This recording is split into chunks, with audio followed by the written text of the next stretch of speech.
அதாவது அவர் குற்றச்சாட்டே சொல்லாத நாள் இருந்தால் தான் நீங்கள் கேள்வியை கேட்கணும். இப்போ திரும்ப குற்றச்சாட்டு சரியா இருக்குமா?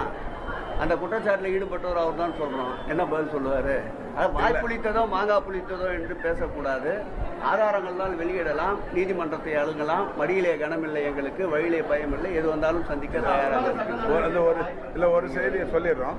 என்னன்னா, இப்போ அண்ணா பல்கலைக்கழகத்தில் நடைபெற்ற அந்த சம்பவம் இன்னைக்கு யாராலும் ஏற்றுக்கொள்ள முடியாதது. மாண்புமிகு தமிழ்நாட்டின் முதலமைச்சர் அவர்களுடைய அவர் கையில் இருக்கிற அவர் வசம் இருக்கிற துறை காவல்துறை மிக சிறப்பான நடவடிக்கை எடுத்து 5 மாத காலத்தில் மிகப்பெரிய அளவிலான தண்டனையை பெற்றுத் தந்திருக்கிறது.